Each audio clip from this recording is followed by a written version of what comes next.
They didn't slam the door. That's the part that haunts people the most. There was no explosion, no dramatic final argument, no tearful goodbye where someone begs them to stay. One day the super empath was there, present, warm, invested in the relationship. And the next day they were simply gone. Not angry, not wounded in any visible way, just absent, as if a door you'd always walked through without thinking had been quietly closed, locked, and sealed from the other side while you weren't paying attention. Carl Jung spent years studying people who possessed this capacity for total, silent withdrawal. He found that it wasn't impulsive, it wasn't emotional reactivity. It was the final output of a psychological system so sophisticated that most people never understood what triggered it. And what he discovered about the specific thing that causes a super empath to vanish will challenge everything you think you know about these people. Because it's not what you'd expect. It's not cruelty. It's not betrayal in the obvious sense. It's something far more subtle, far more specific, and far more common than almost anyone realizes. Today I'm going to show you what Jung observed about the psychology of the super empath's disappearance, the one thing that triggers their permanent withdrawal, why most people don't realize they've done it until the empath is already gone, and what it reveals about the nature of trust, perception, and the invisible lines that once crossed can never be uncrossed. To understand why super empaths vanish, you first need to understand what makes them different from ordinary empaths. Jung drew a sharp distinction between people who were simply sensitive and people who possessed what he described as a fully integrated empathic structure.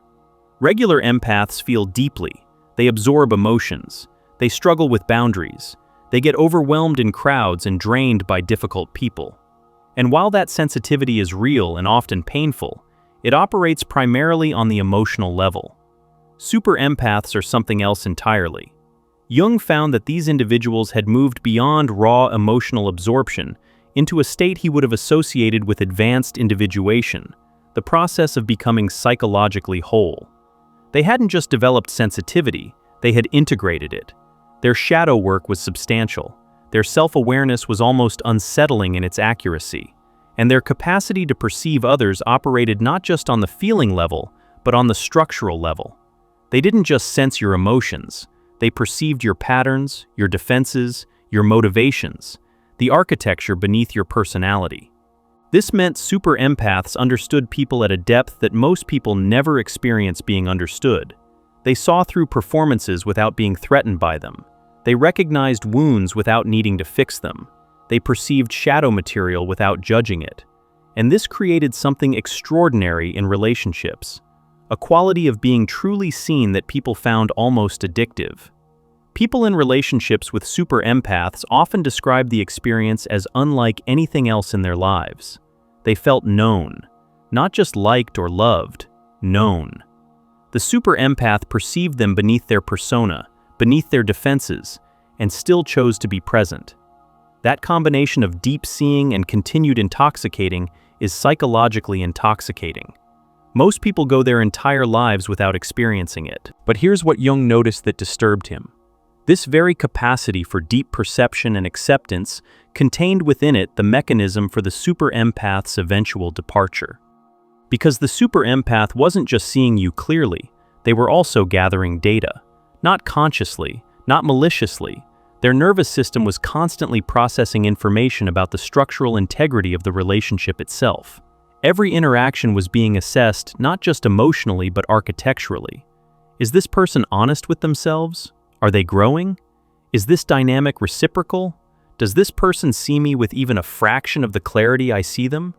The super empath's psychological system was running continuous diagnostics that most people had no idea were happening. And the results of those diagnostics determined everything, including the moment the door would close. So what triggers the vanishing? Most people assume super empaths leave because they've been hurt, that someone was cruel enough, neglectful enough, or toxic enough to finally push them away. And while those things certainly cause pain, Jung found that they weren't actually what triggered the permanent departure. Super empaths could withstand enormous amounts of difficulty. They'd endured worse in childhood. That's often where their psychological sophistication developed in the first place. Pain alone didn't make them leave. They'd learned to metabolize pain before they could tie their shoes. What triggered the vanishing was something far more specific. Jung would have recognized it as a violation of what he called the essential contract of authentic relationship. And the violation wasn't dramatic, it was quiet, almost invisible from the outside. But to the super-empath's finely calibrated perception, it was seismic. The thing that makes a super-empath vanish from your life is this: showing them that you see who they are, and then choosing to use that knowledge against them. Not strangers doing this, not casual acquaintances. The people closest to the super-empath, the ones who've been granted access to the deeper layers, the ones who've witnessed the empath's vulnerability, their wounds, their fears, the places where their psychological armor thins. Those people, the trusted ones, are the only ones with enough information to trigger the departure. Because the vanishing isn't about being hurt by someone who doesn't understand you, it's about being weaponized by someone who does. Jung observed this pattern across his practice. A patient would describe a relationship that seemed fundamentally healthy, close, deeply connected. Then something would shift. The other person, in a moment of conflict or frustration or need for control, would reach for the exact piece of vulnerable information the super-empath had shared in trust. They'd use the empath's own depth of sharing as leverage. They'd take what had been offered in intimacy and deploy it as a weapon. It might look like this. The super-empath shares a deep fear, say, that they're fundamentally unlovable despite everything they do for others. They share this in a moment of real vulnerability. The other person receives it, holds it, and the empath feels safe. Then, weeks or months later during an argument, the other person says something that precisely targets that wound. Maybe not even directly. Maybe they withdraw affection in a way that activates the fear. Maybe they make a comment about the empath being too much that lands exactly where the wound lives. And the super-empath system registers not just the pain of the moment, but the structural information it reveals. This person stored my vulnerability and used it when they needed a weapon. That's the moment the door begins closing. Not because the empath is fragile, because they're perceptive. They understand exactly what just happened at the architectural level. They see that the other person's unconscious, or sometimes conscious, pattern includes treating intimate knowledge as ammunition. And that recognition changes everything the empath knows about the relationship's structural integrity. Jung found that this didn't have to happen through obvious cruelty. Sometimes it was subtle enough that the person doing it didn't fully realize what they'd done. They were operating from their shadow, the unintegrated parts of themselves that acted without full conscious awareness. They reached for the vulnerable information because their own wounds demanded it in that moment. Their need to win the argument or regain control was stronger than their capacity to protect what had been entrusted to them. But the super-empath system didn't distinguish between conscious and unconscious weaponization. It registered the structural fact: this person will use my depth against me when their shadow demands it. And that structural fact rewrote everything. This is what made the super-empath's departure so bewildering to the other person. Because from their perspective, it was just an argument, just a difficult moment. Maybe they even apologized afterward. Maybe they genuinely didn't understand the full weight of what they'd done. But the super-empath wasn't responding to the surface event. They were responding to what the event revealed about the relationship's deep structure. And once they saw that structure clearly, they couldn't unsee it. Jung described this as a kind of perceptual permanence. Once the super-empath system processed the structural violation, the information became part of their map of the relationship, and they couldn't pretend the map hadn't changed. They could forgive the pain. Super-empaths were often extraordinary at forgiveness. But they couldn't unknow what the event had shown them about how the other person stored and deployed intimate knowledge. And that knowing was what made the departure permanent. This is why the vanishing felt so absolute. People would describe it as a switch being flipped. The super-empath didn't gradually pull away. They didn't create drama. Something inside them completed a calculation that had been running for longer than anyone realized, and the result was final.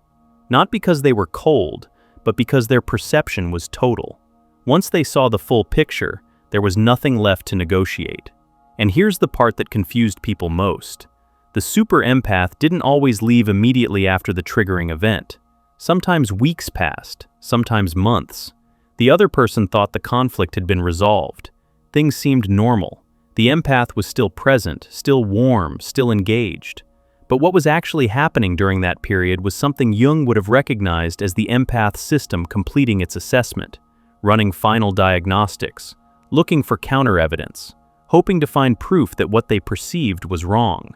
Because super-empaths didn't want to leave. That's the part nobody understood from the outside. They loved deeply. They invested completely. The relationships they chose were chosen with their full psychological sophistication, which meant leaving represented a profound loss, not just of the relationship, but of everything they'd seen as possible within it. So they gave their system time to be absolutely certain. They watched. They waited. They looked for any sign that the structural violation was an anomaly rather than a pattern. And if they found that sign, if the other person demonstrated genuine awareness of what they'd done, genuine accountability, genuine change in how they held the empath's vulnerability, the door could remain open. Jung noted that super empaths were remarkably responsive to authentic repair, not apologies. Apologies were surface, but actual structural repair, where the other person showed they understood the nature of the violation and took concrete steps to change the pattern, that could preserve the relationship. But most people didn't offer structural repair because they didn't understand what had actually happened. They thought the issue was the argument, the comment, the moment of cruelty. So they apologized for the surface event. They promised to be nicer, to not say that thing again, to try harder. And the super empath heard those promises and recognized them for what they were, attempts to address the symptom while the underlying pattern remained completely intact. That's when the departure became inevitable. Not because the empath was unforgiving, because the other person's attempt at repair confirmed what the empath system had already detected, that the person didn't understand the structural issue, which meant the structural issue would repeat. The empath wasn't responding to what happened, they were responding to what would keep happening. Their perception of trajectory made staying psychologically impossible. And something about the way the super empath processed this truth reveals why the vanishing felt so quiet, so absolute, and so irreversible. Because the empath didn't leave in anger. By the time they actually departed, they'd already processed the grief. The weeks or months of watching and waiting weren't passive, they were active grieving. The super empath was mourning the relationship while still in it, letting go of what they'd hoped it would be, coming to terms with what their perception told them it actually was. So by the time they walked through that door for the last time, the emotional work was done. There was nothing left to process, nothing to argue about, nothing to explain. This is what the other person experienced as coldness. The super empath's calm, quiet departure looked like they didn't care, but the truth was the opposite. They'd cared so deeply and so thoroughly that by the time they left, the caring had been fully metabolized into acceptance. They weren't leaving without feeling. They were leaving having already felt everything. If this pattern is resonating with something deep in your own experience, there's our guide called True Self-Discovery, with 24 practical reflection exercises rooted in Jung's teachings. It was designed for exactly this kind of recognition, this moment where you're starting to see the patterns beneath the patterns. It's linked below if you want to take what you're feeling right now and work with it. Because understanding why super empaths vanish reveals something essential about what trust actually means at the deepest psychological level. And this is where Jung's framework becomes crucial. Most people understand trust as reliability. You trust someone who shows up, keeps promises, stays consistent. And that's real, but it's surface-level trust. The kind of trust super empaths operate on is structural. They trust someone who demonstrates, through repeated behavior over time, that they will protect what's been shared in vulnerability. Not just keep secrets, protect the emotional architecture of what's been revealed. This distinction explains why super empaths could maintain relationships with people who were imperfect, difficult, even occasionally hurtful, as long as the structural trust remained intact. They weren't expecting perfection. They were monitoring something specific. Does this person treat my inner world as sacred even when they're angry, hurt, or scared? That was the question running beneath every interaction, and the answer determined everything. Jung would have connected this to the broader principle of psychological sovereignty, the recognition that each person's inner world deserves to be treated as inviolable territory. The superempath understood this instinctively because their own inner world had often been violated in childhood. They knew what it felt like to have their interior used against them, and they developed a system exquisitely calibrated to detect when it was happening again. This childhood origin is crucial for understanding the permanence of the vanishing. The superempath's departure wasn't just a response to a present-day violation. It was their entire developmental history saying, "I know where this leads. I've lived this before." The pattern recognition that activated wasn't just analyzing the current relationship, it was cross-referencing against every previous experience of having their depth weaponized. And that database was extensive. The superempath had been here before, in a smaller body, with fewer options. The difference was that now they could leave. Jung found that this connection to childhood experience was what made the departure so complete and so non-negotiable. The superempath wasn't just protecting themselves from one person's shadow behavior. They were honoring a promise made to the child they used to be, the child who couldn't leave, who had to stay while their inner world was used against them, who survived by developing the very perceptual capacities that now informed their adult decisions. Leaving wasn't abandoning the relationship, it was refusing to abandon themselves again. This reframing is essential because most people who lose a superempath interpret the departure through their own psychological framework. They think the empath is punishing them, being dramatic, overreacting, being too sensitive. But Jung would have recognized the vanishing as one of the most psychologically healthy responses possible. The superempath assessed a structural violation, gave time for organic repair, found the repair insufficient, processed their grief, and withdrew. That's not dysfunction, that's integration. That's a psyche operating exactly as it should after doing the deep work of individuation. But Jung also documented the cost of this capacity, because the superempath's ability to leave completely, to close the door with such finality, came with its own shadow. The very system that protected them also isolated them.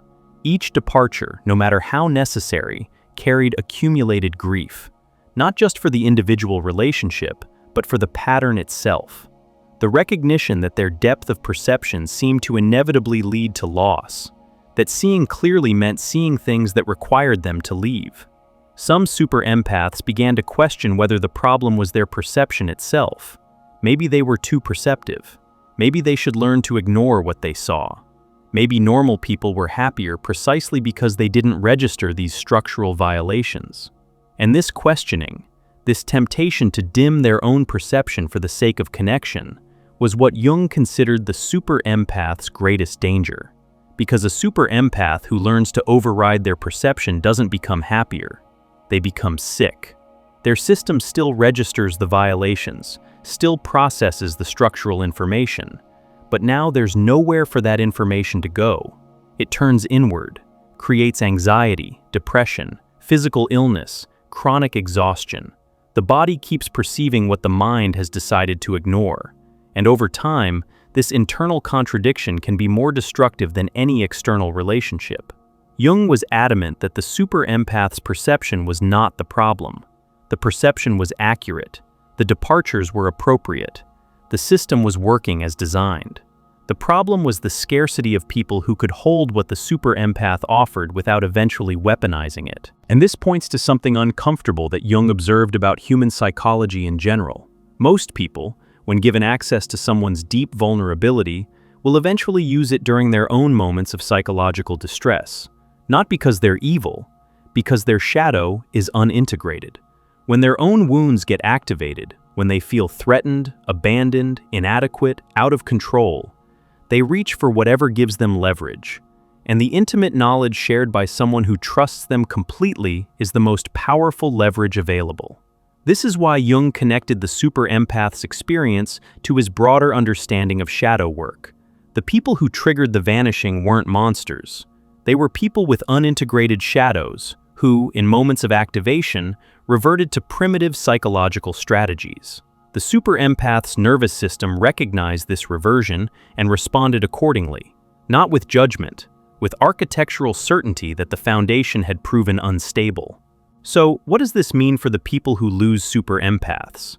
Jung would have said that the loss itself contained the most important information of their lives, if they were willing to receive it. The superempath's departure was a mirror. It reflected back the exact nature of the shadow behavior that triggered the withdrawal. And if the person left behind could look at that mirror honestly, could examine what they'd done with the vulnerability they'd been trusted with, the loss could become the catalyst for their own individuation. But Jung also acknowledged that most people don't look in that mirror. It's too painful. Easier to decide the empath was too sensitive, too dramatic, too demanding. Easier to rewrite the narrative so the departure says something about the empath's dysfunction rather than about one's own shadow. And so, the opportunity for growth passes. The mirror gets turned to the wall, and the pattern that drove the superempath away continues, unexamined, into the next relationship. For the superempath themselves, Jung's guidance was both validating and demanding. Your perception is accurate, your departures are appropriate, your system is protecting you wisely. But, and this is the demanding part, you must also examine your own shadow within this pattern. Not the shadow of leaving, the shadow of never teaching people what they're doing, the shadow of processing your grief silently and vanishing without ever giving the other person the language to understand the violation. Superempaths often departed without full explanation because they'd learned through experience that explaining rarely helped. The other person either couldn't understand the structural nature of the violation or became defensive and turned the conversation into another violation. So, the empath stopped trying to explain and simply left. And from a self-protection standpoint, that made sense. But it also meant the other person never received the mirror clearly enough to use it for growth. This was the superempath's edge of responsibility.